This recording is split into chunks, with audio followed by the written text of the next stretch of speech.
Basically, this is a response to a lot of things, including a video posted by one Philium 2 days ago, who decided to record himself scolding us like a high school gym teacher, saying that you're immature and you need to learn how to be men. Yeah. So, there you go. And the main thing is, like, people really want to know why we don't do anything with him anymore. And he himself oddly is saying that he wants to know why, But that video that he put out, I think, is a perfect example of why. So if you really like examine it, it's a video he puts out on Thanksgiving Day, which I don't really understand. And last year Thanksgiving, he decided to unfollow me, which caused some issues. So something with Thanksgiving, I don't know if he's eating something that doesn't agree with him. Maybe he needs to follow your turkey recipe. Yeah, it really, I think for me, it really started with that, because not only did he unfollow, the way I noticed it was when I was on Twitter, I looked at his people that he was following, and he unfollowed both of us. And there was no really no rhyme or reason to it, which I thought was, I think that was the first shot. I'll be honest with you. It's weird stuff. Especially when you work and you work hard and stuff, you look forward to certain days off. And like Thanksgiving is a certain day, like with your family and whatnot. And then like to do these things on Thanksgiving, it sounds silly. It is just a day, but you're showing no concern like for the other person. You know what I mean? Like, you're going to cause shit. Like, suddenly you get inundated with messages at people, while you're trying to enjoy a day with your family. Yeah. You know what I'm saying? No, I understand completely. I just, there's a lot of, there's going to be a lot of things talked about, and again, we're not here, and we just want to reiterate this. We are not here to defame anyone. This is just to let people know our side of the story, because people have a tendency to just view one thing and not look at it from another way and trying to understand the other party's view on it. And I'm not angry. Like, I don't know about you. I'm not angry with the guy. We've said before publicly, like, we wish him the best. Don't wish him any ill. I hope he, like, makes a ton of cash and has a great life, man. Yeah. Why would I not feel that way? What is it? How does that affect me? Yeah, and going back to what we were saying before, I don't make money off of this, and I don't know about you, John, but it's not something that bothers me. It's just something I enjoy doing. Yeah, man. Until this point, which is a good, it's been a long time. Until this point, we've not said anything against him because, like I said, I wish him the best. I don't want to hurt him, and saying anything negative about him, I feel could hurt his livelihood. And the other thing is, there's a lot of history. There's a lot of good times, man. There's a lot of really good times. And you kind of you'll piss on a lot of that stuff by doing this. And I feel like things should be kept in-house amongst friends. A circle of trust amongst friends, Howard. Do you believe in such things with people? No, I wholeheartedly believe in that. And that's why I'm a little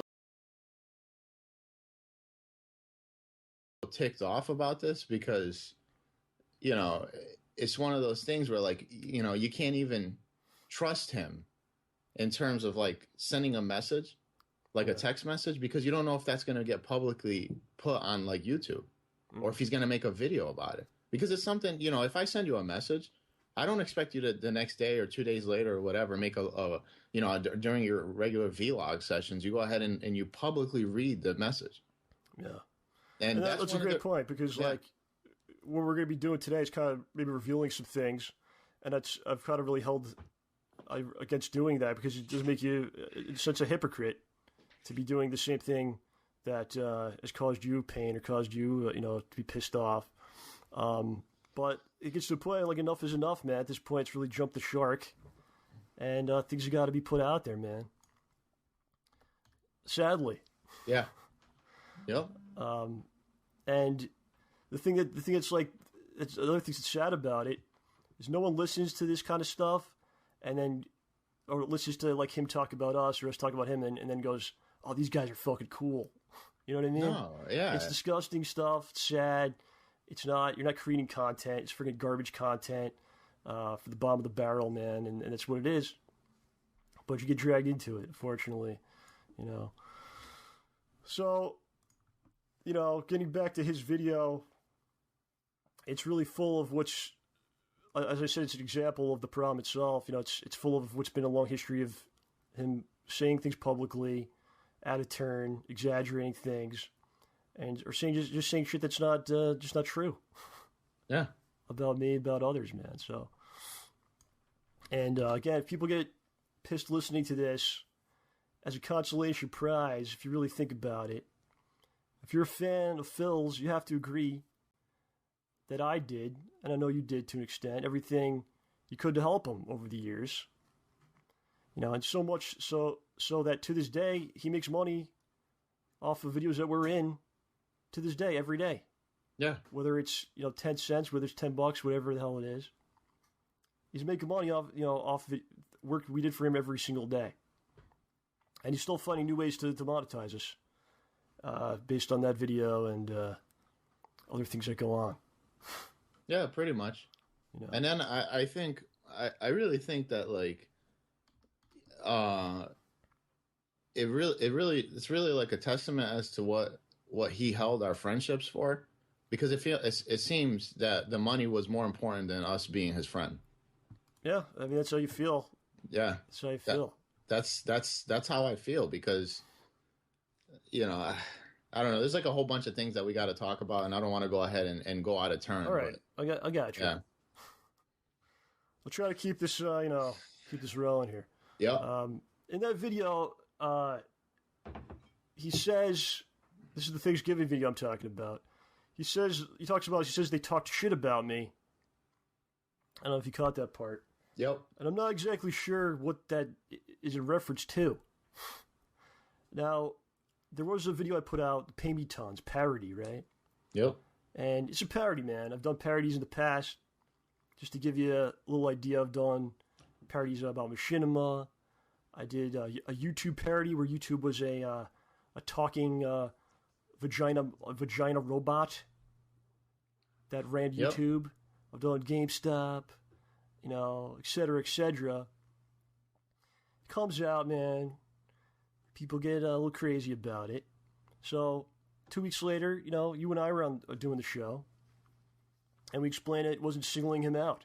It was about many, many things, and not necessarily in a hateful manner. Like, I think you can make fun of something and really not feel negatively about it at all, actually.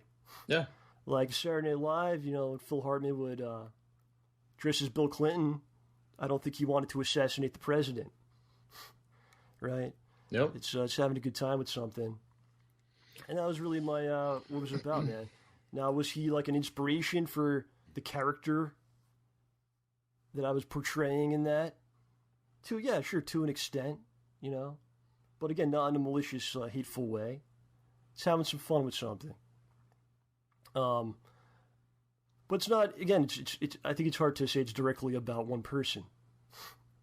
Right? Yeah, it was a whole thing. The whole thing was about the Pay Me, Patreon website, and what people do, and and then what it is too. It's when you look at it, it's to basically shed light on some of the negativity that revolves around that site, and not only that site, but Kickstarter. Look at all the shenanigans that has transpired in the past few years, where people like raise up all this money, promise a product, and then basically everyone's SOL. They took the money and people are fucked. Look at what happened with look at the disaster that Inafune is going out with that Mighty Number 9. That's still not out. Yeah, I'm waiting for that one. Looking for hopefully it comes soon. So people make promises and they don't, go through with them, and that's basically what the parody was about, Yeah, does that mean I hate Patreon or I hate people that use it or something? No, I really, honestly, if everyone on there, hope everyone gets $1 million a month. Yeah. Like what it doesn't affect me in any way. But But again, my main thing was like looking around YouTube and seeing that no one has done a parody of this, which is interesting. Is that because, you know, people want to have one and they don't want to make fun of it or something, or, you know, or they'll be called a hypocrite if they have one or something. So I felt like, I could get away with making fun of this thing, because I'm not looking to really make money on this or really have the option. Yep. So I put it out, and here's a little secret for you. I don't really matter that much on YouTube. It's not a video that got 1 billion views or something, or really, can you really say it affected you in a negative way? And despite all that, we came out and said it wasn't directly about him. We wished him the very best, and just said we're not going to be part of his stuff. And that was that. So I don't see how that's talking shit about, we're talking shit about him. On top of that, after the Pay Me Tons video came out, he publicly said, if John does a skit making fun of Patron, it doesn't mean he's talking shit about me. I'd like to know. Yeah. Where was the shit talk? It's like one of those things where you can just say something in a video, and like, oh, they talk shit, but you have no examples of this. So people just kind of go, oh, they talk shit. They must have done it. Yeah, and you know, it's just one of those things that people like. I feel bad because he doesn't know how to let go of things. I guess people like, you know, and this happens with anything. You know, people jam you with stuff on like Twitter, and they prod you and prod you and prod you to try to get a response out of it. And he fell right into the shenanigans. Yeah, you know what? And we're falling into it right now because honestly, we're I think he's falling into it right now too, because he threw a shot, and then we didn't want to throw the shot, but now we have to throw the shot. Yeah, and it's weird. It's weird timing. Why did you pick that day at that time? And you know, it's not like we did the show Wednesday and we were like talking shit or there's anything that has to do with them. It's like it's a attempted trolling. Yep. It's let me say something. Hopefully they'll respond. Then I could come back with something else, and I create a whole situation of drama around myself. You know, and I think this is what he wanted us to do. This is why I haven't done this ever until now. Despite him, you know, running me down on his forums, on Twitter, on his chat, you know, and like try to do stuff on the sneak. But I catch wind of all this stuff, man. People send me all this stuff. Yeah, and the most part, I don't look at it, but with things like this happen, I'll go through and see what's going down. You know, it's an attempt to get something going. Yeah, and he falls victim to it on a consistent basis. Yeah. And he has an issue, like a really big issue with damage control. Mm-hmm. Like he doesn't know how to ignore things. Yeah. So this is why we're in the situation that we're in now, is because of that. Yeah. You know, there was no need for him to address this. He could have just let it go, and that was it. Mm. But we'll talk. I don't know if you want 3 months after we last spoke about him, in a positive way that we spoke about him. Let's choose just 3 months randomly and just say some stuff. And then, not only that, every single time we've been out in the field and people have asked us about him, all we do is we don't associate with him anymore, but we wish him the best of luck. Yeah. Remember that guy that we met at the YouTube studios? Yeah. It's the same question that we say. We always give the same answer. Yeah, man. We're not here to bash anybody, but at the same time, we're not here to take shit from anybody either. Yeah. There's enough is enough, and we always talk about it. You know, as I always say, hopefully we don't have to do this. Yeah, we talk about this on a consistent basis. It's disgusting. It's sad, but here we are, man. So, yeah. And again, I'm gonna like spill this out. This isn't an attack. This isn't like just an attack. Like this is all the shit that went down. There's things that are out there that he put out there, things other people believe that are not true. Yeah. So I have to defend myself. We have to dispel some things. So I want to get into a couple things here, man.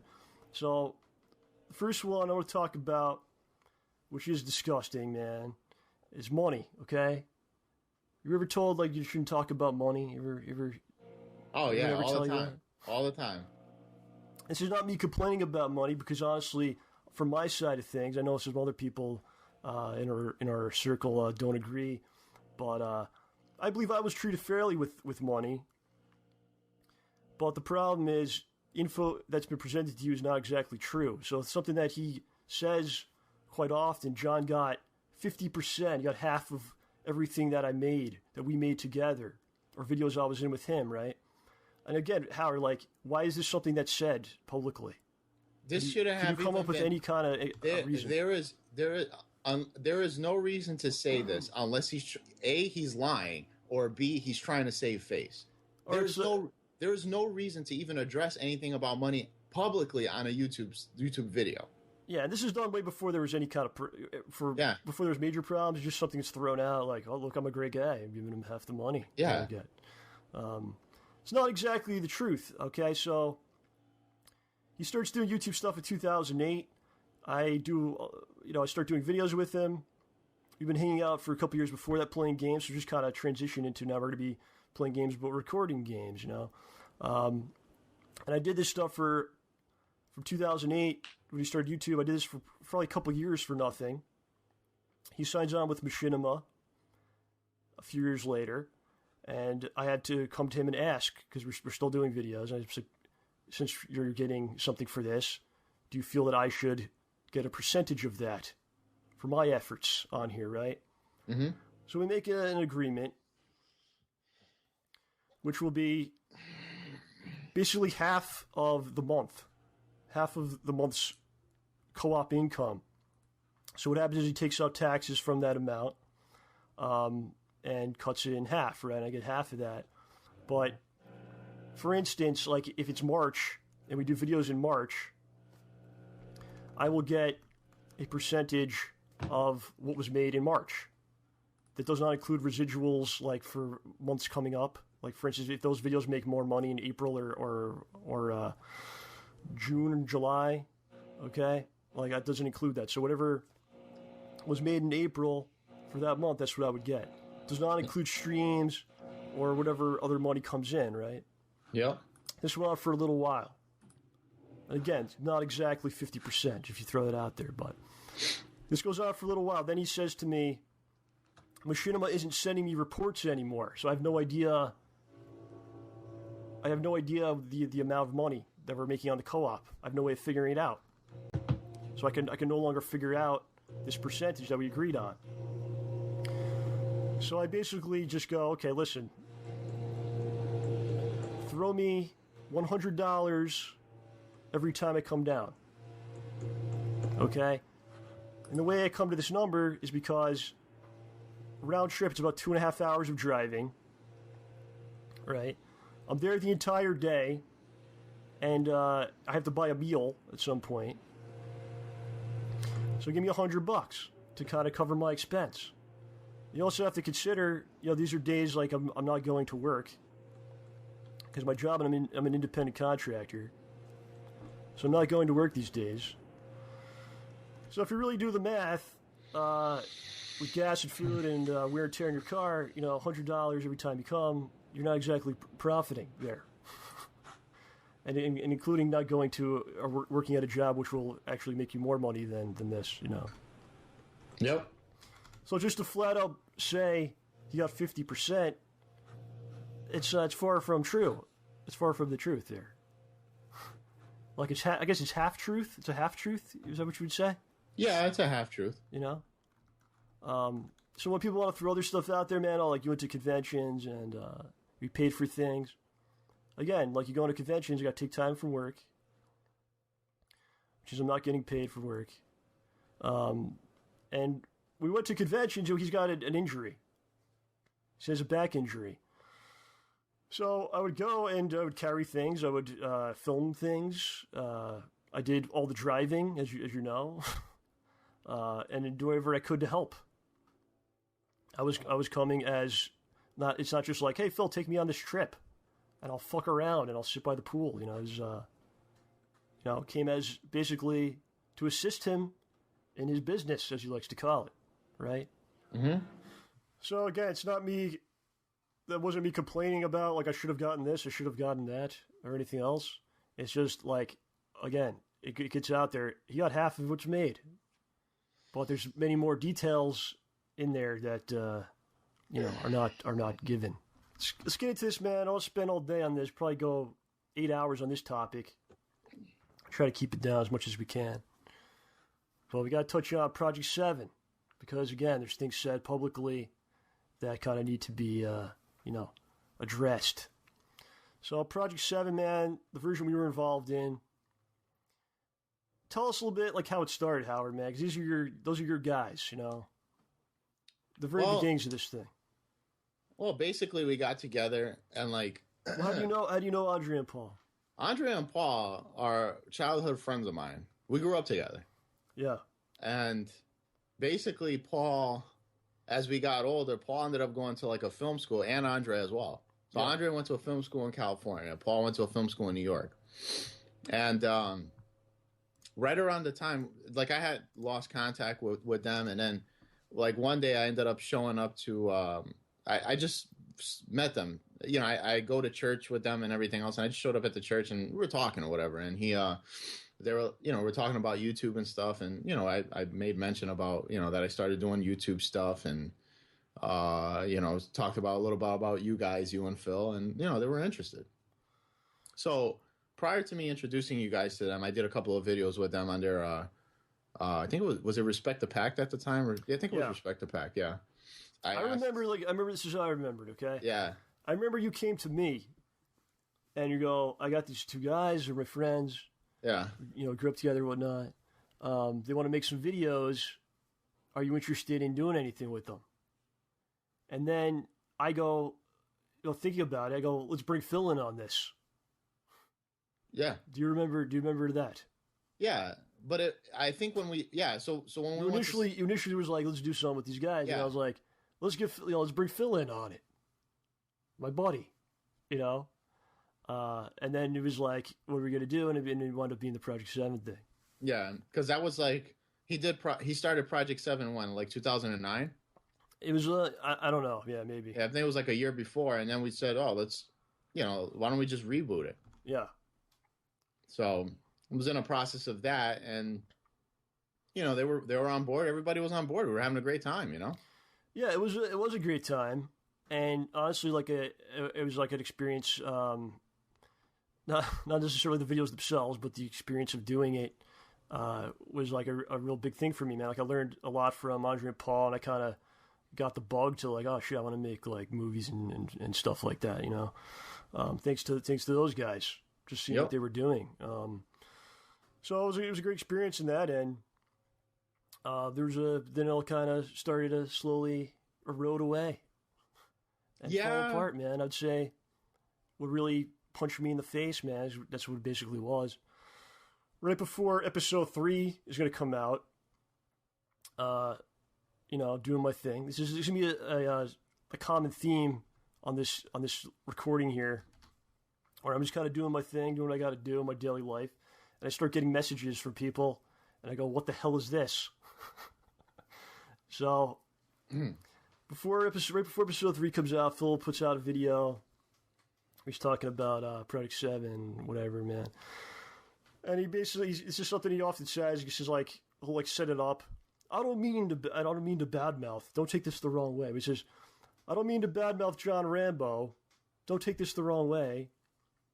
And proceeds to talk about me, talking about how John was given the best lines, and we gave him things to do, because basically he's upset that people were in the comments saying that, John's the best part of this, or things like that, So yeah, he makes the video saying John was given things to do. He's given the best lines. So, ladies and gentlemen, it's a flat out lie. Yeah, flat out lie. He goes on to talk about, still referencing that same video, he talks about a scene that he came up with. He's like, there's a part of the trailer everyone loves with John. I came up with that. And it's interesting because, the sentence before that, he's talking about how it's a group effort. Yeah, and then he says that he came up with the lines or whatever. The next sentence is, "I came up with that." Yeah, which is nonsense. And like you said, going back to what you were saying, John, this is a common theme. Yeah. Because again, instead of addressing this, between amongst ourselves, he addresses it publicly, which makes it even worse. Yeah. There's no call to me. There's no conversation. Like, hey, people are saying this shit. Maybe you could say something, or there's a way to say it differently, or is this something? Honestly, it's not something that even needs to be really addressed at all, because it's basically people saying, "I like this aspect of this show that you want me to watch." Yeah. But he talks about a scene in the trailer that he came up with. I came up with that. It's basically the part where I'm shooting the gun like Rambo does. It's not exactly a genius idea, and I think several people suggested it. And when it was actually filmed, it's not like he's not like he was directing the scene. He was actually not even in the room. Okay, it was it was something I did. To put it frank, he talks about a scene that the scene where he's like, there's a scene in this episode that a lot of people put together. John wasn't involved in it. Howard and OJ and some other people put it together. Of course, it was the great scene where you, what was it? You shoot the gentleman and then you say, you didn't wash your hands. Yeah. Okay. In all honesty, it was put together by you, OJ, and me. Yeah. And Andre and Paul filmed it and directed it. So basically, everyone was involved in putting that together but him. Yeah. Phil. But it's just mind-boggling why he would do these things publicly. Yeah, it's one thing. I mean, let's say all of this is true, like he said. Let's say every word he said is true. Even then, it's fucked up to be saying this. Yeah. But not only are you saying it, but it's also a lie. Yeah. Okay, so, let's talk about this. So, on that specific episode, what did I do? Why did I deserve to be treated like that? Okay, I show up, I do the very best I can. I try very, very hard to do my best. I brought OJ into this. I brought Chap into this. Those are people that I went to high school with. I go back a long time. Chap is a professional actor. He played the gaseous snake gentleman. I brought them in, tried my very best, and why is this stuff said? Why does this happen? Right. So I'm pissed off, man, at this point. And I think I talked to you first. I think I was ready to be done with the whole thing. Yeah, and I think that was one of the breaking points for the show to start ending. It was that, and it was that, and then after that, slowly eroded from there. Eroded from there, and then the erosion started getting substantially worse because he saw people say, "Oh, John's the best," whatever, and that made him so upset. Yeah. Now I'm angry. And what's funny is I think people were trolling because I think he'd made statements like in the past about it, like a little bit, but not to like this degree where he's like, it pisses me off when you say that you shouldn't say John's the best or something. So people start doing it like out of spite, just to fuck with you. You know what I mean? Yeah. They might not even necessarily think that. They're just, let me just write this because I know it makes him upset, and then he buys right into all that. Yeah. So at this point, I'm really pissed off. So I call him. Immediately, and I fucking have it out with him, dude. I tell him everything I'm feeling about it, and I'm pissed off. So, to his credit, he apologizes profusely. Says to me that he felt insecure, or he is insecure. He shouldn't have said it.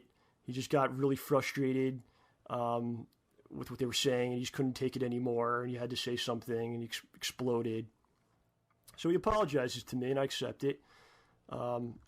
But he never actually says anything publicly. There's no public apology. There's no clarification about what he said, how it wasn't exactly the truth. Yep. And then what basically happens is there's people that are his fans, and a lot of them not very bright. Let's be honest here. And they start shitting on me.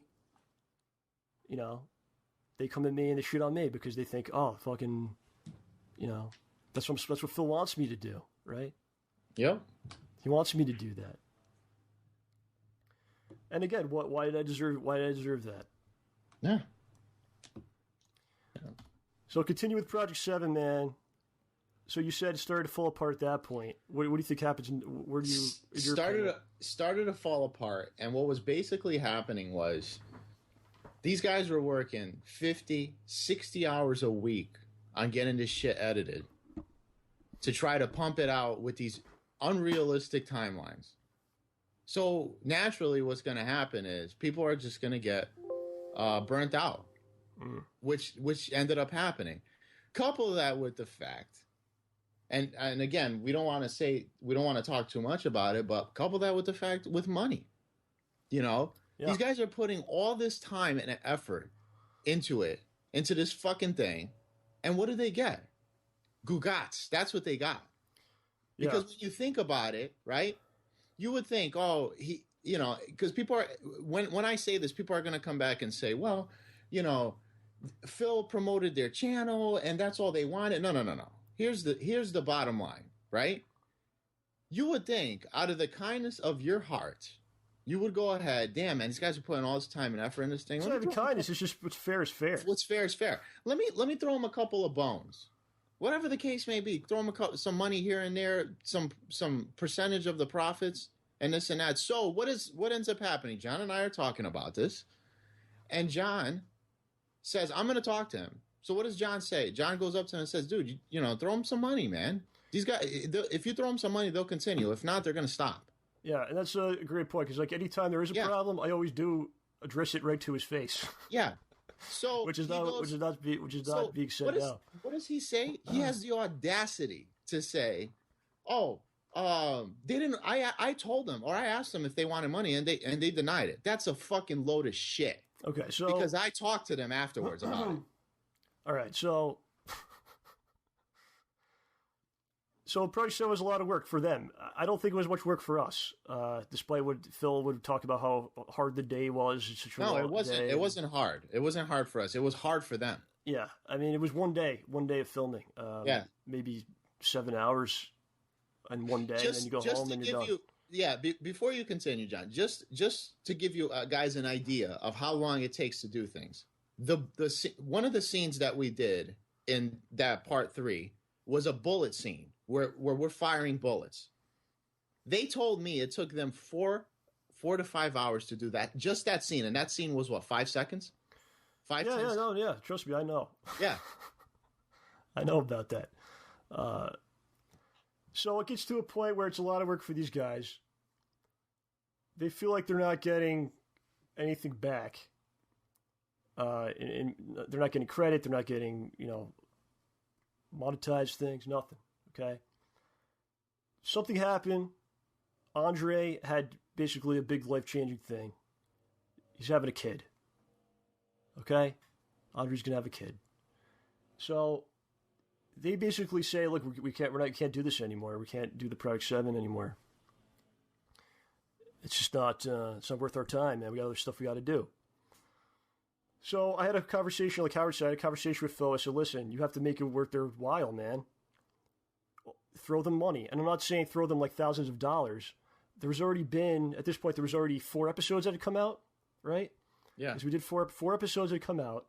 So I said, listen, just divvy up the money. There's 5 people in this. There's only 5 people, the crew and the whole cast, okay? Yeah. The video's made a lot of money. If you look at the views, the amount of views, he gets paid on views. It's like $2 for every 1,000 views that he gets. So simply, figure out how much you made off all these videos. I know that Phil spent a lot of money on props and stuff, so subtract all the costs. That's fair, right? Subtract all your costs, then you have a number, and then split it the 5 ways and throw them the cash. Yep. And offer that to them. There's no guarantee that they're going to, continue with the series, but hey, man, at least try. And that's fair. His response, they don't want money. They don't want any money after this. Based on what he says, they told him that. Yeah. And then I asked them about it, and they said he didn't even talk to them. And this is what I mean. There's no conversation. Right. So and then what everyone has to realize is this is like a whole bunch of things that has happened in the past that just irritates people. Because now what ends up happening is like, do you value money more than our friendship? Because if that's the case, then why am I even here? Right. You know? All right, so let me ask you, did you get anything out of the Project 7? First of all, we're going to talk about that. I didn't get shit out of Project 7. So no one got paid. Now here's the thing. I got paid. John got paid. I got my percentage. Yeah. At that time period, there was a point where my car had broken down, and I needed to get. Actually, I got a used car. I bought another car at that time. So I go, Phil, listen, I'm not coming to your house because I have no car. If you want me to come, throw me my percentage from the Project 7, and I'll use that cash towards a new car. And so I got my money. But there's, 3 other people, you guys, that got zero. That got zero. Now, whatever. From my end, it's whatever. But this is what burns me, okay? We, in the middle of this whole Project 7 thing, you, myself, and Phil came up with the idea, let's make T-shirts, right? Yeah. So what do we do? Hold on, let me hit the brakes for 1 second, because we're talking about money, and we should have gotten money. Yep. Like you say, it's not about the money, it's like what's fair. It's what's fair, yeah. Like you have a job, I got a job. Those guys are no one's homeless here, no one's like destitute, and we're like, oh man, Project 7, we need to make this to pay our bills. Or we need to make videos to pay our bills. It's nothing to do with that. Like, we don't necessarily need the money, okay? And again, it's not millions of dollars here. It's whatever is fair. But fair. Because as friends, you would expect to be treated with respect. And you tried hard on this. But this is your cut. Here's the thing. Since we're a team, as you said, and we all did it together, and it's not one person. It should be fair and it should be divvied up. To add on to what you were saying, yes. Okay. To add on to that. So what happens, right? We go ahead. We don't get our cut, which is whatever at this point. But we start showing up to your house, and what do we see? The guy starts buying figurines, starts buying all this ridiculous shit that there's no need to buy. Then we show up to his house one day, and what does he have in the fucking driveway? A BMW. So how the fuck do you think I feel, and how do you think these guys feel after the fact? Mm. Is there anything, do you not understand how this burns people when they put all their freaking hard work into this, and you're making all the money and the glory, and none of us ain't making shit? Yeah, it's more about respect and being fair. It's about respect, man. You have no respect for your friends, for your family. You don't give a shit about anybody but yourself. That's and maybe that's not even true. Maybe it's not true, but that's how it comes off. Yeah. And that's what you're expressing to other people. You know what I mean? Yeah. And you're not. How do you think people feel? You're not thinking about others and how it affects them. It's the thing is nobody's jealous. Nobody's nothing. It's when people make money, one person makes money off the back of everybody else. And on top of it, you're putting videos out there, we're going, I did that. Yeah. I came up with that, and it's like, no, you didn't. These guys worked hard to put that together. Worked hard to put that together. You didn't yeah. Actually, come up with that. All right, so let's get back to the shirts thing, dude. Because this is the shirts. So we get together, and we decide let's make T-shirts. So we all put money together, and I'm gonna throw out the figure. It was about $900. Okay, so I had no idea. $300 per person. We put the money together. Then we start figuring out, we go to these conventions, we do this, and that. The T-shirts aren't selling. So whatever. I'm going to cut my losses. I don't give a shit. Right? He comes up to us. We're talking about it. He's saying, we're not making any money. We sold only a few T-shirts. Because when you thought about it, once you sold the T-shirts, you were going to make a decent amount in profit. So we're not making any money. So we're just going to have to cut our losses. Whatever. At that point, I accept that. Mm-hmm. Now, he leaves here. He leaves Connecticut, and he moves to Seattle. He gets to Seattle. He starts doing this Project 7 reboot thing that he's doing, making videos, doing all this stuff. Then I start finding out that he's reselling T-shirts. Or he's giving them out. It was for his Patreon. For a Patreon. As far as I understand, I could be wrong here, so if I'm wrong, please correct me. Yeah. Anyone out there, but for his Patreon, it's you give a certain amount of money. I think maybe it's $40 or $50, then you will get one of the shirts. Yep. But the problem is he doesn't actually own the shirts completely. Yeah, he doesn't own the shirts completely, so he's giving them out. Now, I don't know if he finished giving them out, or if he managed to sell all of them, or if he sold them, or whatever the case may be. But when I start hearing about stuff like that, or I see videos of him posting that stuff, naturally, what do you think is going to happen? I'm going to get irritated beyond belief. Now, yes, I don't want to go. I'm not going to go into it because now if I go into what I'm going to go into, it's going to derail everything. All right, hold on. So Stick with the shirt. So okay, listen. So he's taking shirts that your face is on the shirt. Yeah. He has to physically look at your face as he packages the shirt, and then mail it as he goes to mail it, and never for a second thinks, "Wait a minute, this person paid for a percentage of the shirt." Yep. And on top of that, the logos, the actual shirts are made by Andre. He's not getting anything. Nope. At one point, the shirts were in OJ's house. And OJ was the one that was packing it and sending it to the people. There was a point where that we only sold one or two. So I don't want to go nuts with that. But yeah, at one point OJ was actually he had them physically. He had them in his basement for months, and I think at one point Phil just said throw them out. And we didn't do it. I was like, no, I don't throw them out. Maybe you could give them away. I was like, give them away like as a prize or something someday, So when he moved, he asked for them back. And I was like, all right. So I got them from John, picked them up, brought them to his house. I didn't really think about it. And then, yeah, here you go. So now he's actually using them as an incentive to give him money or whatever the hell it is, And I'm sure his response will be something like, I don't remember that you paid, or I don't know. Or maybe he'll say you never brought it up to me but you shouldn't have to. You know what I mean? Yeah, you shouldn't have to now. You really shouldn't have to call him and go, Phil, give me the money from my percentage of the shirt. Yeah. Now, the way that I look at it for now with this, it's a wash.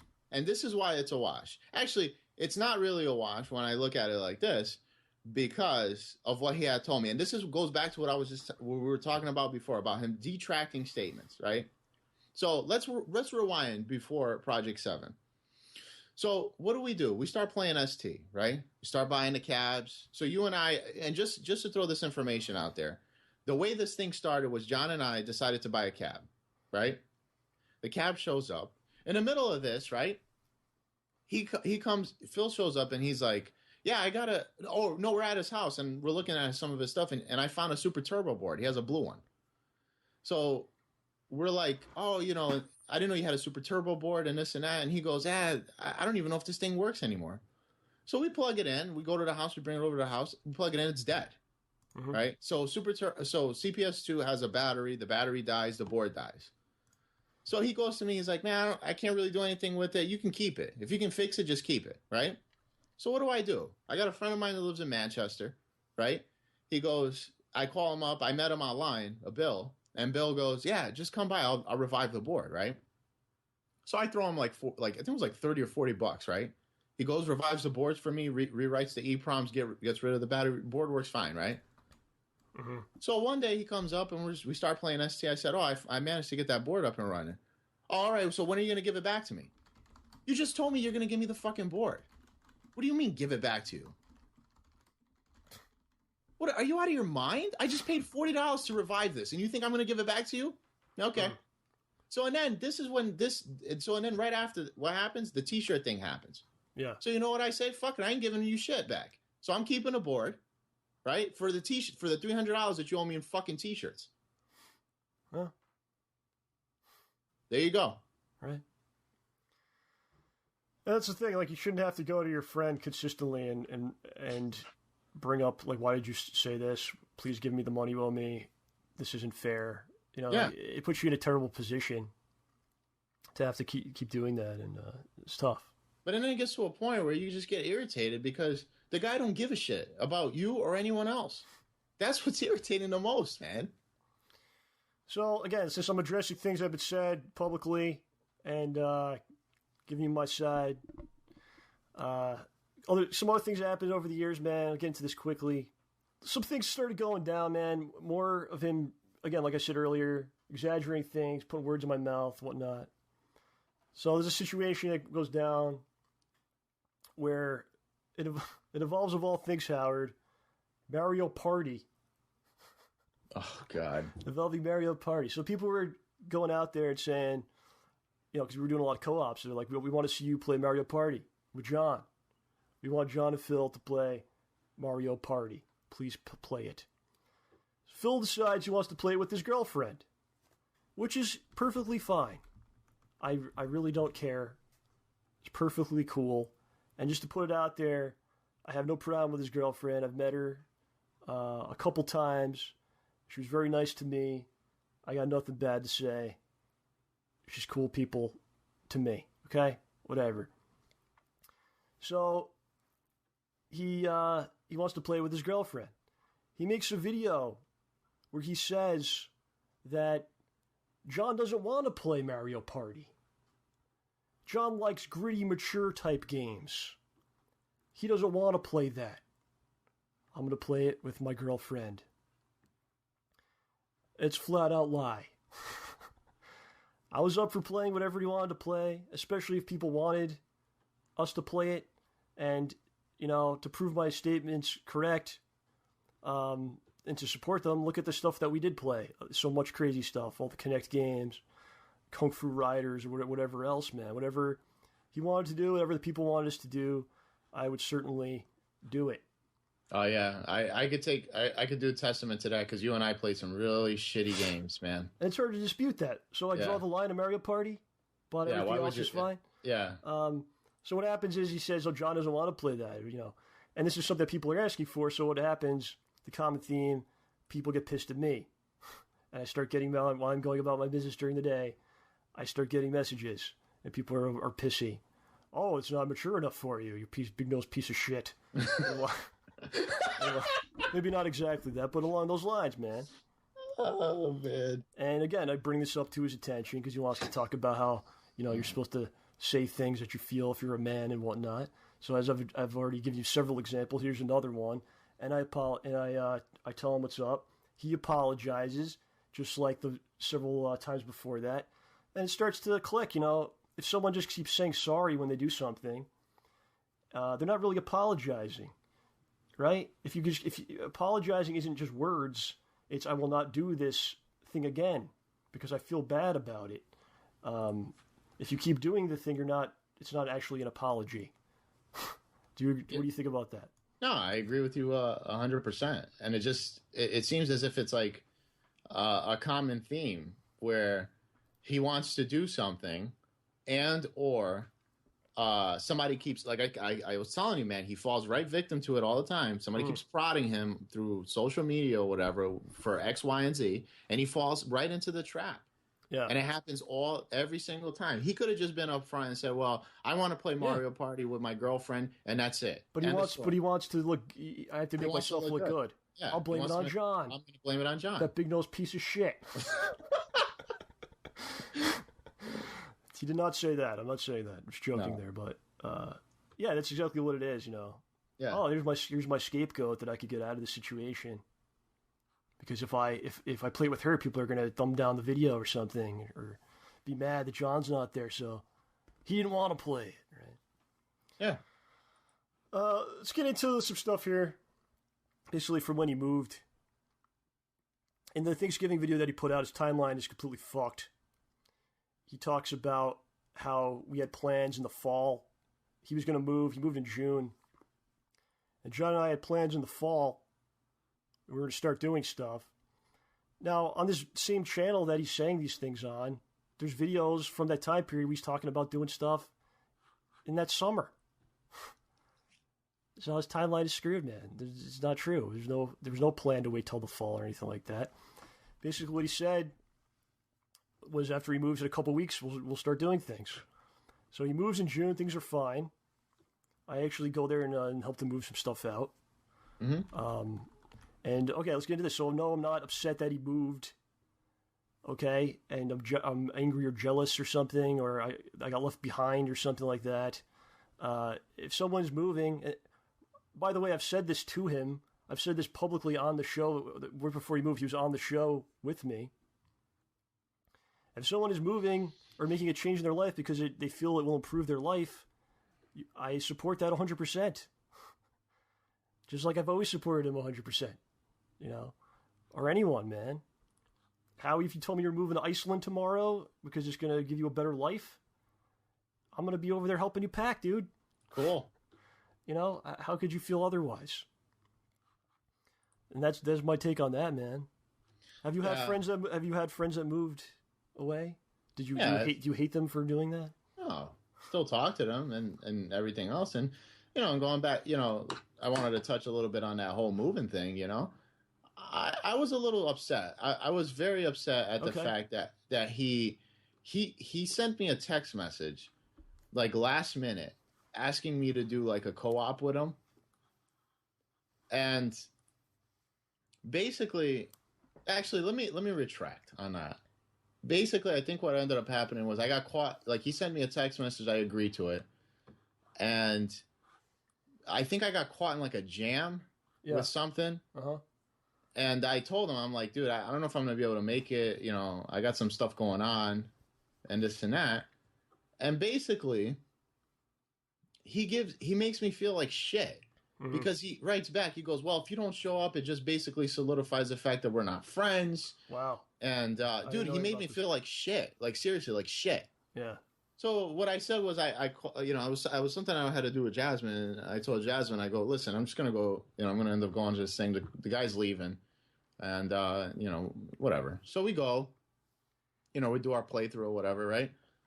So he goes ahead after the fact, never sends me a text message. Doesn't call me, doesn't ask me how I'm doing. From when he moves. From when he moves. So from that point, I sent him a couple of text messages here and there. And I'm going to go into something, John, because this basically goes in line into what we were talking about. Yep. So I sent him text messages, some random ones, you know, Merry Christmas, Happy Thanksgiving, doesn't reply back. So I thought that he changed his number. Okay, so he moves in June. Yeah. You never hear from him again, basically. So I never hear from him again. So after him saying to you, if you don't come here, then you're solidifying that we're not friends. And we're not friends, right? Then he moves and there's no communication at all. So December 29th rolls around last year. Yeah, 2014. And I get in 2014, and I get a message from Chris and a few other people that Scott passed away. Yeah, I start getting messages from Chris. You called me as well. Yeah. So you should set it up because it has to do with the Street Fighter community. It has to do with the Street Fighter community. Which is a group of people like, and we don't talk every day to everybody. Yep. But it's a group of people that is kind of like a brotherhood, if you will. Might sound silly, but that's what it is to us. It's a brotherhood of people that spend a lot of time together playing games and traveling and whatnot. And when something like this happens, everyone contacts each other and we talk about it. And we talk about it. So because one of the brothers has fallen. Yeah. So basically, Scott, and what people fail to realize is Scott is a very old school player. Old school player in the sense the guy was playing since like World Warrior. Mm-hmm. And he's the true fucking road warrior. The true OG. True OG to the point that, just to throw this out there, if you guys, if anybody that's on this video ever goes and looks this up, the video of Daigo going from the first time Daigo ever showed up in the U.S., and this was for an Alpha 3 tournament in the 90s. Alpha 3 or Alpha, I think it was Alpha 3. Mm-hmm. And he flies from Japan, and the Japanese media are following him around. And this is when he was going to play in this tournament, and he fought, his opponent was Alex Valle, when Alex Valle was in his, like, teens. Okay. In the video, if you look in the video, fucking Scott's there. Now, Scott fucking went from Connecticut to fucking California to play Alpha 3. Okay? Yeah. He's a fucking OG. Yeah. He doesn't play anymore. But you got to give the guy respect for the accomplishments that he made in the Street Fighter community for the area that we live in. Okay. You know? So the guy passes away, right? So what do? I send him a message. And you're the only one, by the way, because I wasn't going to contact Phil because I wasn't talking to him at this point. Yeah. Nobody else wanted to talk to him. But Howard here, who hasn't heard from Phil at that point, many months since he moved, you decide I'll be the one to tell Phil. Yeah, so I send him a message. And I go, I didn't say anything hi or anything like that. The only thing, because the last time I did that, he didn't reply back to me. I said, hey, Scott passed away. That's all I wrote. Mm-hmm. Doesn't reply back to me. Then this is what fucking burns me. Okay? Yeah. This shit fucking burns the fuck out of me. What does the guy do? A week or two later, makes a video about Scott passing away. Dude, don't fucking publicize somebody's death. Are you fucking serious? You don't do that, man. And the bigger issue is, like, he never said anything back to you. Doesn't say anything back to me, but dude, don't publicize. Thanks for the information. I'll put this in the video, but I'm not going to say nothing to you. Not only that, what does he do? He brings up T, right? Now, T at the time was like one of the greatest Street Fighter players in our area. If he was alive, he probably would have been one of the top players in the country, okay? And he starts fucking talking about this guy, right? So what does that do? Naturally, in our circle of friends, everybody is fucking fuming because there was no need to bring up T. There was no need to bring up Scott. There's no need to bring up people's deaths and publicize it and make money off of it. There's no need for that, man. And he did. You have no respect for people that are alive, for fucking people that are dead. You don't give a shit about anybody but yourself. So there you go. This is what I dude, if one of my friends died, I wouldn't be making a video about it. I wouldn't be publicizing their death. Yeah. It's terrible, man. Terrible. Yeah, it's dirty business, man. It's dirty. It's dirty. After that, I don't fucking talk. That was it for you. That was it for me, man. Yeah. That was it for me. Okay. Yeah, that'll do it. Jeez. I'm sorry for being so angry about it, but this burns me, man, because it's things like this that we should even be avoiding. Yeah. And like his whole thing will be to retort to you. His response will be that, oh, you should have told me that you feel it, but you did. It's like it's back to the apology thing. It's you could tell someone so many times, right? And they apologize, but they keep doing the same behavior over and over. At a certain point, you realize this is who they are. They're not really apologizing. They're not really going to change. No, this is how it is. And you have to make the decision, like, do I want this in my life or not? You know, which is affecting you in a negative way. Yeah, it affected all of us in a negative way. And I'm at a point in my life, I'll be completely honest with you, where I'm getting older, and I'm starting to realize things more and more. And one of the things that I cherish in my life now are the people that are around me, man. Absolutely. I mean, what else is that? That is what I cherish. That's all that matters, man. I don't care about games. I don't care about, about what I have. That doesn't. If you had millions of dollars right now, but you had no one around you, you had no family or friends, but you had all the money, what is that a good life? No, it's not. I don't know. It's not. Yeah. He moves away, which, like you said, at this point, it's your decision. We support you. Absolutely. Hope you do well in your endeavors. I hope everyone does well. But what happens? He leaves and he doesn't contact us. And the only reason and I hate to say this, it feels like the only reason he contacted you, John. I get contacted. So I'm not gonna say you were not contacted. But why does he contact you? It's not because he wants to see how you're doing. It's to do playthroughs so he can make money. Yeah, we'll get into this. So let me speak on this a little bit.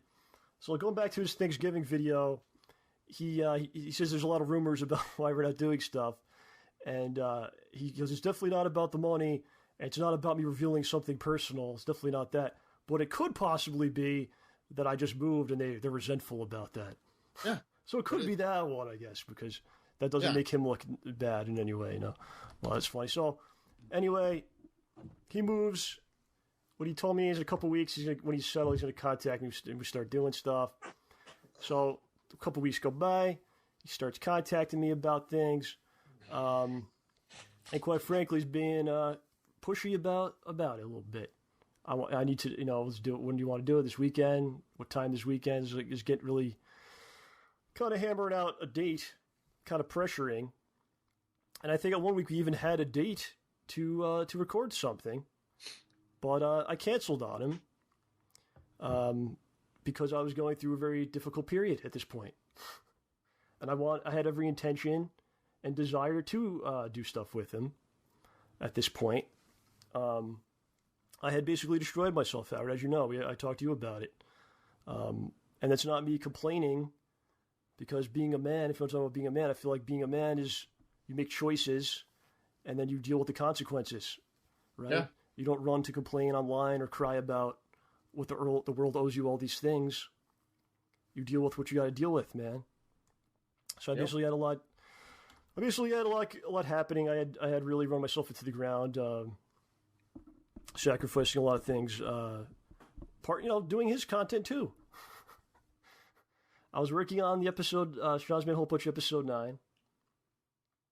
There's a lot of work. I was doing stuff with Phil as well. And like I said, my job is I'm an independent contractor. I work in real estate. You have to go out on your own and do things to find work. Like you don't just show up for 8 hours and you get a check. It's not how it works. Yeah. So I wasn't doing a lot of real life things because I was sacrificing to make something I believed in and had desire to do. That was my own choice. Okay, I'm not complaining about it. But I was in a bad spot. It was winding down. I had to start figuring out real life things. So I basically told him, listen, when I need to finish this episode, it's almost done. Okay, I need to figure some things out. When I'm done, I will contact you and we can do things. Okay?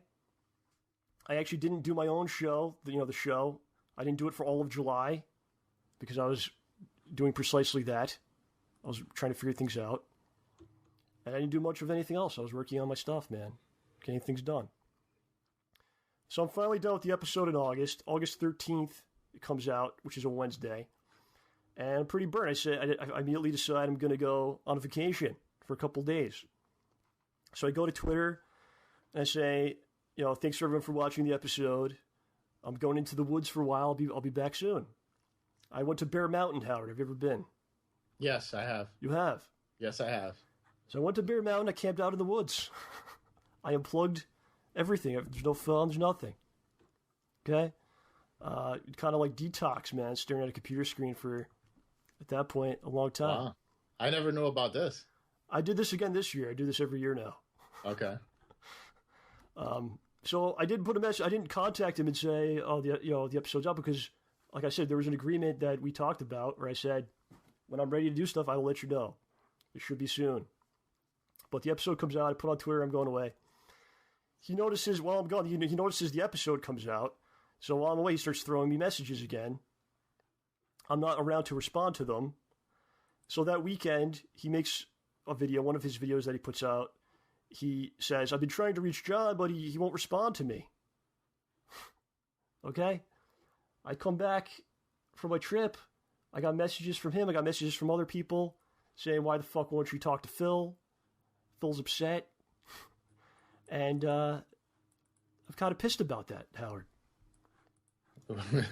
Yeah, you should be.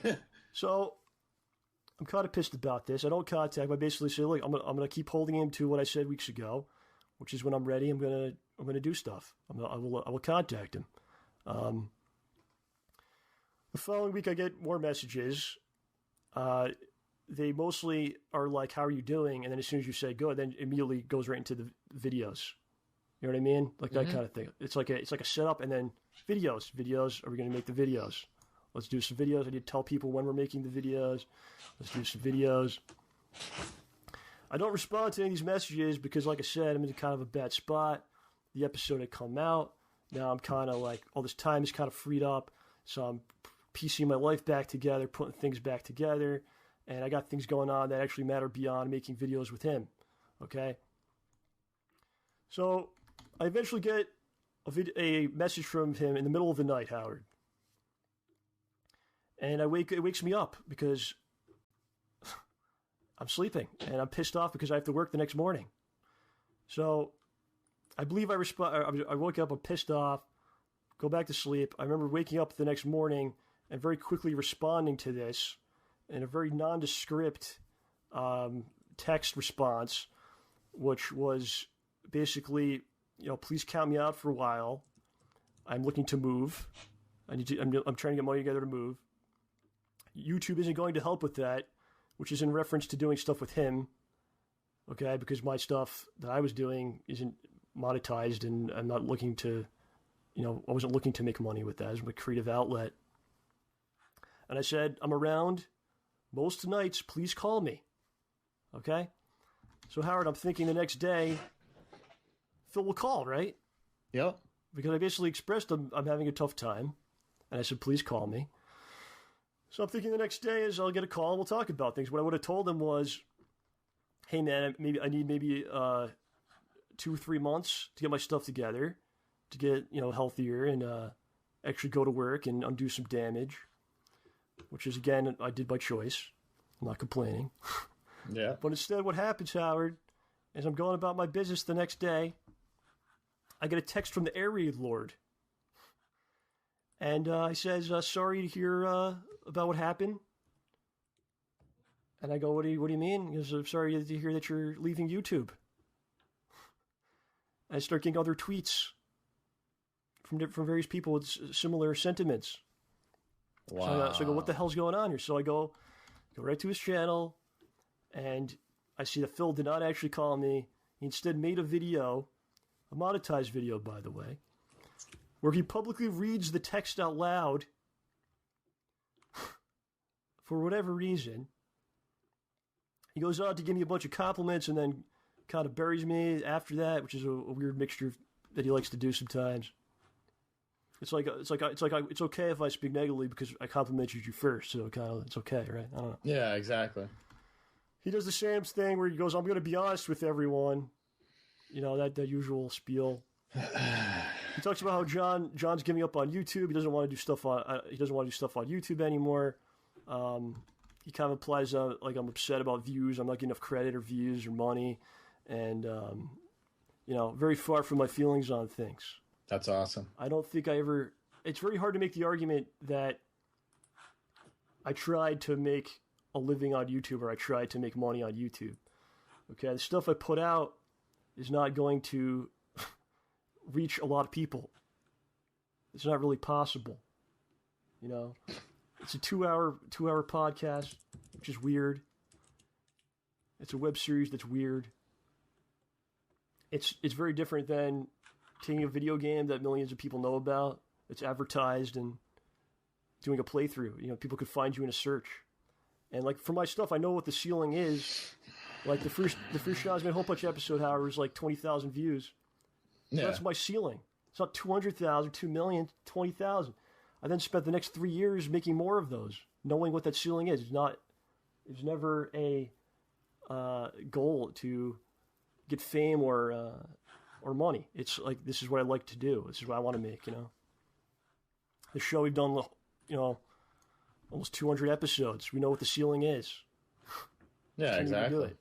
So I get all these messages from people saying, I always liked your content. Sorry to hear you're leaving. Wow. In the same video, he talks about how he's the exception.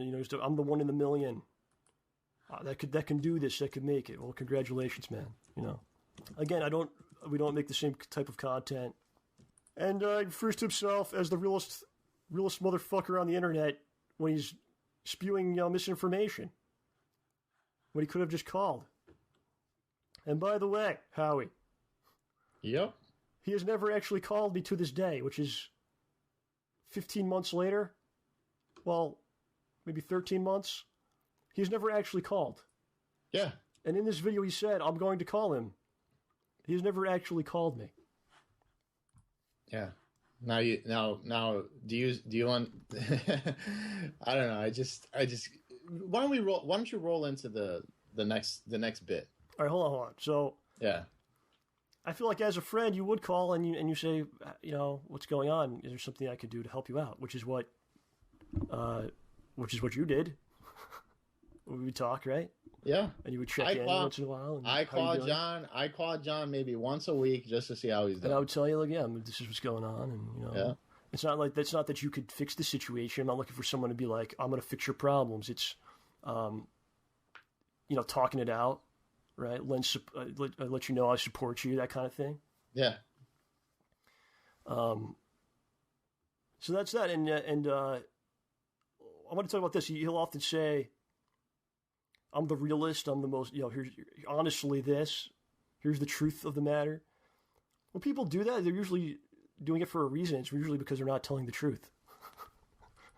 If every time you spoke and you go, here's the honest truth of it. Let me be honest with you for a second. I'm the most honest. I'm the realist. That's a warning sign. Yeah, big one. Because why you feel the need to say that? Yeah. On his Thanksgiving video, he talks about, I have no idea what I did wrong. I didn't do anything wrong. If you go to that video from August where he's reading my text, there's random people in the comments, man, and on Twitter and whatnot, that don't know Phil personally, don't know me personally. Well before there's a problem, that there's an obvious problem between us publicly. There's people that are saying, maybe you shouldn't read someone's text out loud like that. Yeah. So there's random people that will watch and immediately go, why are you reading someone's text out loud? Obviously, it's a private message. Why are you doing that? But here we are all these months later, and he still has no idea. But random people can figure it out immediately after watching the video. Yep. So that was pretty much it. That kind of broke the back right there, man, because again, you had up all the stuff in the past, which many times saying things publicly that's saying things publicly about me that's not true, and then saying please don't do that. And here we go, like the biggest infraction of all, in my opinion. It's a big thing for me, man. Trust, because how do you really be friends with someone if you can't trust them? How do you tell them things? Part of a friendship is kind of like the intimacy of it. You know what I mean? Yep. You share things about your feelings or family or whatever. Hell, that's kind of it's gone. It's gone right there, man. So I don't respond to it. I don't say anything publicly. My reaction is basically like, all right, he said he's going to call me. In that video, he actually says he's going to call me. Let's see if he calls. So, in the interim, I'm going to roll into this one. In the interim, in the middle of this, he starts sending text messages. First, he starts with John, starts sending John these text messages, like in the middle of the night. So now, when you do the math, right? John starts getting text messages at 6 o'clock in the morning. That means it's like 2 o'clock in the morning there. So now, when you start reading them, you start looking at it, and it doesn't make any sense why he's even texting. And it's not even coherent. So you start wondering if the guy was, like, if he's been drinking and texting. Yeah, it's weird. It's really weird. So basically I call John up, and John goes, yeah, he's texting me. It's really weird, and he keeps texting me, and I'm not responding back, and and like when he texts, like he's sending these messages, like he does feel sorry on one end, but and then he says something that like later that contradicts it completely. So you just get to the point where like this is not good to have in my life. Yeah, it's not good to have. Yeah, it doesn't mean you hate the person. It doesn't mean that you wish them ill. It's like you hope they could fix whatever they got going on. Yeah, but they're just doing too much damage to you and themselves. Yeah, and then you look at it and you're like, there's no consistency there's no rhyme or reason, no consistency to what he does. So and then John goes like, just get ready because you're probably going to get a text message. So a few weeks ago, what does he do? He texts me. Yeah. And it's weird because he starts off with like, hey, so I heard you hate me now or something. Yeah, like based on what? Hey, I haven't talked to you in a while. I hear you and John both hate me now. Yeah. No one. I haven't talked to this guy in like Is there someone telling him the wrong things? I don't know. Maybe there is. I haven't talked to this guy since he left. The day that he left, that was the last time I talked to him. Yeah, it was rewinding a bit. So after he does the video with the text message and all that, he did a pre-stream like the following weekend where he says like stuff with John had kind of become stale anyway. It was basically an attempt to be like, the entire thing was basically like to write me out, you know, for no reason. Because like if he just called, I would have told him, hey man, give me like a month or two. But it was an attempt to kind of write like, we don't need John anymore. He's a fucking loser. He's got all problems, and you know we don't need him. We're gonna keep going watch my stuff. Got very defensive, like almost like I was doing something wrong to him, when I really wasn't. Yeah, I did not wrong him by not being able to do his content. There's a video, man, that somebody sent to me, okay, which was taken from one of his streams, dude. So he basically was talking about me around this time period. Maybe it was like August or September, and he's going off about how John lives with his parents. John lives in the middle of nowhere. He's got all these problems. And as usual, it was like what I was saying. Like, we don't need that fucking loser around here, you know. He didn't specifically say the loser part, but he did say the other stuff. But here's the thing: he doesn't know anything about my house, who I live with. He has never been to my home. He's never expressed interest in doing that. He doesn't really know who's in my life or anything about the situation. And you guys saying things like that on a public stream. Yeah. Someone that's supposed to be your friend. So I contact him after this, immediately after I sent him a text message, because he wants to say that no one ever expressed any problems, or I don't ever heard of any problems of John having with me. So I sent him a text to say, I caught wind that you're saying very private things. By the way, you know, not true things, lies about me in one of your streams. I expect that you will not be posting that to YouTube. I hope that you will not be uploading that to YouTube. So he didn't respond. And I do not believe that he did. I don't think he did actually post it. You know, it was one of those like pre-stream things. But again, it's like, what is going on here, man? Yeah. The next time I hear from he asks, would you like to be on Hate Live? Which I tell him I can't do.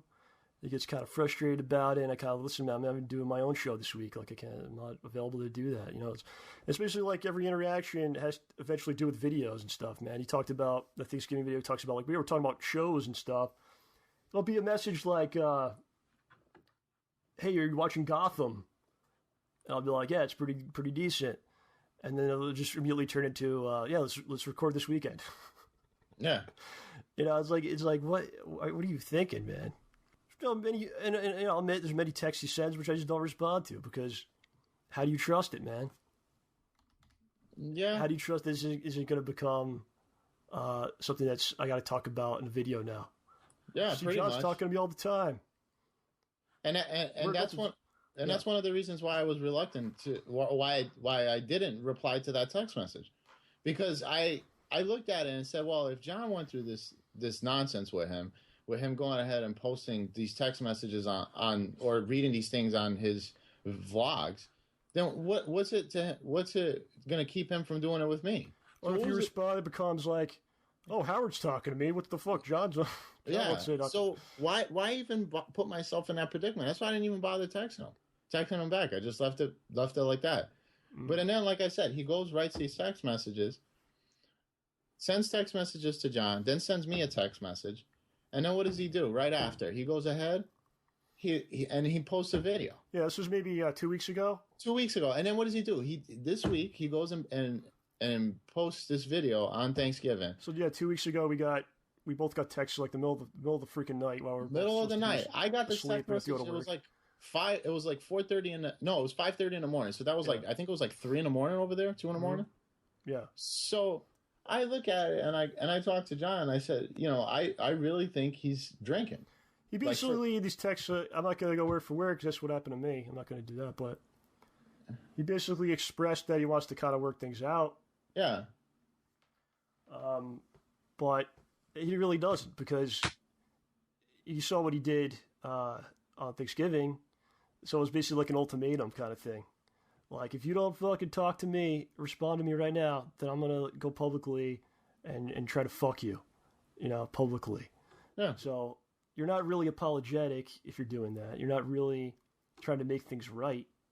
And you're really not hurt by the situation. Okay? And like, if you and I had a problem, Howie, which you never know. I know, right? And I felt really bad that you're not speaking to me. I'm probably not going to make the things worse.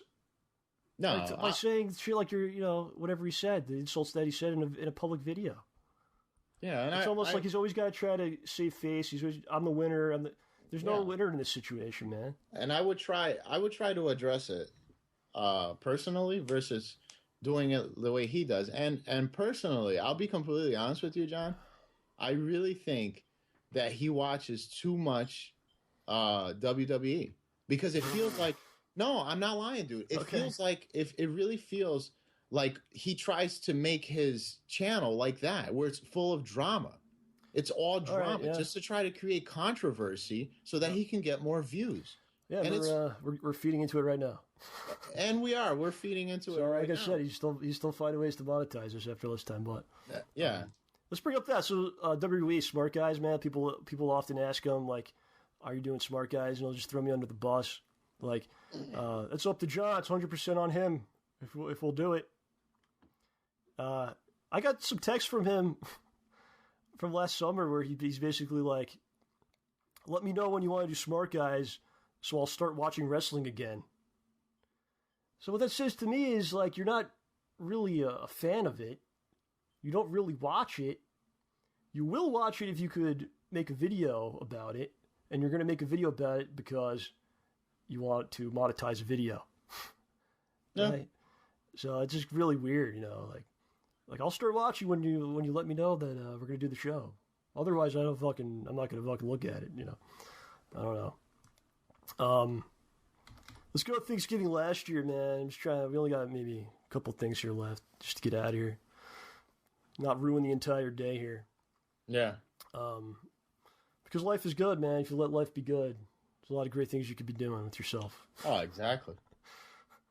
So, yeah, on the Thanksgiving video that he put out this year, he talks about how last year he was not invited on the Black Friday show that we did for 2014. Never mind the fact that OJ wasn't actually there either. Does that mean that, I hate OJ? It was actually just you and I, actually. Yep.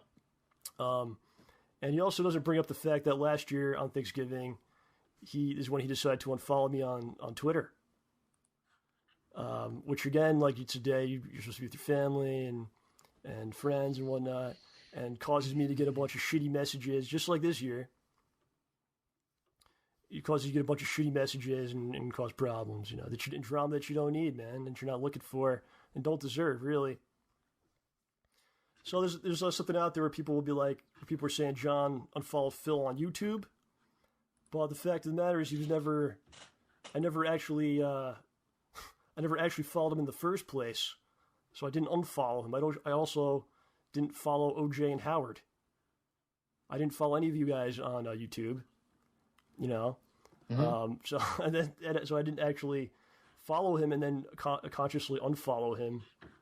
That's like very fourth grade nonsense, which he has done. He doesn't follow. I still follow him on Twitter, actually, because I'm not going to go through the trouble of unfollowing someone like I'm third grade. But he has unfollowed all of us in all things. Yeah. Okay. He like I said, he threw the first stone.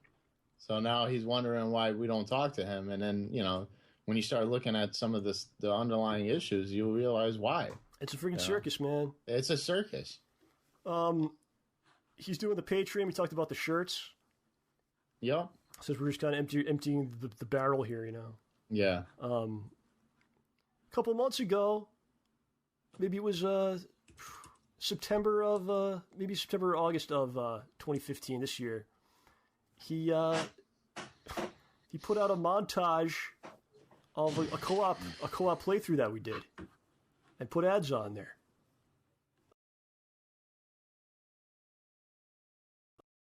And it's pretty obvious that like I don't want to do anything with you or be associated with you, and then just let me put out a video that's got John in it, so I could put ads on it. Wow. You know, and why would you? Well, I can see why you would do it, but again, like there's obviously some problems with the relationship. Why do you think that's a good idea? Wow. On top of other nonsense, man, he talks about behind my back. On his forum or elsewhere, and I always catch wind of it, man. People throw it my way, and it gets to a point where it's too much, man. Yeah, and then you figure if you don't, because then what happens is you don't go ahead and address it, and we were trying to avoid addressing this for a long time. But like I said, he goes and makes a video, and then he starts with the shit again with, making a video, trying to, and like I say it all the time, and a lot of other people say it, he's terrible at damage control, terrible. Yeah. And sometimes when he addresses things, it makes it ends up being even worse than what it really was. And I think we probably didn't even have to do this. Yeah. Because when someone says like it's 100% on their side, I did nothing wrong. Like no one believes that. No, yeah, exactly. Maybe some people do, but most people are like smart enough to be like, wait a second, that's really, yeah. Like these other people we just lost our minds and became these fucking heinous villains, and it's usually not how the real world works, man. Yeah, maybe you're out to some of that WWE thing. I think you might be out to something with that philosophy. No, and I like I said, you can tell just even from the beginning, why. Like, even from his name, like, the King of Hate. And it's like, he enjoys that. He lives by that. And it's like, I understand if it's like a facade for like YouTube or, whatever the case may be. But like when you're doing these things in real life to people that are close to you, then you start questioning whether or not, if it's a facade or if it's the real you, And look, man, at the end of the day, he didn't kill anybody. No, he didn't. He doesn't deserve to be put in prison or something or crucified or anything like that. I have no hatred towards him. I wish him the very, very best. I feel like everything we addressed here today is just stuff that's been put out there that needed to get the other side of it. A lot of misinformation. And that stuff, that'll piss you off, man. People say things about you that aren't true enough times. You gotta get your story out there. I think there's people out there that probably still won't believe or will deny things that were said here today. Yeah, it's not, and it's not going to matter anyways, because no matter how you look at it, you got to live by that philosophy. Opinions are like assholes. Everyone has one, and that's what's going to end up happening. Anything that we talk about today, it's going to get misconstrued in some way, shape, or form. Yeah, that's how it goes. That's why I don't want to get involved. I got other stuff to do, man. Yeah, I got fun things to do. Like life is pretty simple, man. And I know I think you kind of cracked the code. You go to your job, you do the best you can. You go to your job and maybe you don't like your job that much, but everything leads to something else. You know what I mean? Like wherever you may work out there, you're learning something. You may not realize that, but you're getting something out of it. You're getting life experience that you could apply to something else. And I think life is kind of like a ladder, and you keep trying to climb to greater heights. Oh yeah, and then when you're off time, you don't spend your time shitting on other people. You don't spend your time being angry about things or feeling like the world owes you stuff. You spend your time doing something you might enjoy with people that you enjoy being around. Yeah, and it's very simple. You don't need millions of dollars, my friends. You don't need to have all the views or whatever the hell it is. Yeah, last time, and like I said, I live by that. The last time I checked, YouTube doesn't sign my checks, so. To me, it doesn't really. Would you really want? Okay, would you really want them to? Would you want? No, them to be your I personally wouldn't, because I can't deal with that. It's constantly having and like I said, I'm gonna give credit where credit is due, and I'll be completely honest with you. I'm very impressed at how successful he has gotten. Oh, absolutely. He's a very successful person for what he has done. in the past 5, 6 years, and he was a pioneer in the beginning. Absolutely. I'm not going to say that he wasn't. Absolutely. But I think he's stuck in a rut. There's a lot of Let's players, and it's hard to compete now unless you do things differently. And I think he's in a really bad spot, and that's why he's trying to reach out to us, but he doesn't know how to reach out. He does it in a negative way, and it really just burns. Too much damage has been done. Too much damage has been done, and it continues and the damage continues because he doesn't know how to divert the damage. Yeah, he just adds to it. But I do care about him, and I hope he does great things. Yeah, I hope he could. If he is in some sort of, I don't really know, honestly. If he's in a tough spot, emotionally or whatever, income-wise, I hope he can turn around. I think he can. I think he can do it. Yeah. And I just want to throw this out there, and this is for John and myself. This is the last time we're going to address this. I am not going to continue doing this. He says one thing, we say another. I'm not going to do this. Yeah. This is the first and the last time I'm going to address this. Well, and that's for you. I might. We'll see. Yeah. But you're done. You're done with it. I'm pretty much done because it's. You know what? All right, here, I'll say this, okay? Yeah. I'll say this. So, instead of making a monetized response video or trying to, post something on your forum, or maybe I won't see it or something like that, or trying to make profit off any of this, do what you said you were going to do back in August 2014. Give me an actual call. Give me the call that you promised that you were going to do. Give both of us the call. Okay, sure. Yeah. Give the call. I'll be happy to talk to you about whatever you want to talk about. Okay? Yeah. And then that's that, man. That's that. And people want to come here and, well, you can come here and do whatever you want, really, because this is a bootleg channel. We put it together. But if you want to shit on me, and if you people out there, if you guys want to shit on me and say like your views are shit or whatever you want to say, man, my channel is me having fun with my friends. I don't put ads on my stuff because I don't have to. I don't ask the audience for anything except to hopefully have a good time and have a great time doing what I do. So please, again, tell me that I'm not successful. Okay? Tell me I'm not successful. Or you could just, do the usual thing and say you're a big-nosed piece of shit. But, that's true. That part is true. You Jew-nosed bastard. Whoa. Let's calm down, buddy. Is that the end of this thing, this atrocity? Yep, that's it. Okay. Do you have any plans for the rest of the day? Maybe make some rant videos about other people out there. No, I'm going to Bass Pro Shops. Oh, right on, man. So, what are you picking something up? No, we're just gonna go. Yeah, maybe. Jasmine wanted to go because I went there the other day, and apparently you can bring your dog in and take a picture with Santa. Good stuff. I guess you're bringing Lady in. Yeah, I'm bringing Lady in. She's gonna take a picture with Santa. I want this photo signed by you and the dog. I want the dog's print on the photo. On the photo. Yeah. Oh man! All right, man. I got to move on from this. Okay. All right. Adios, everybody. Yep.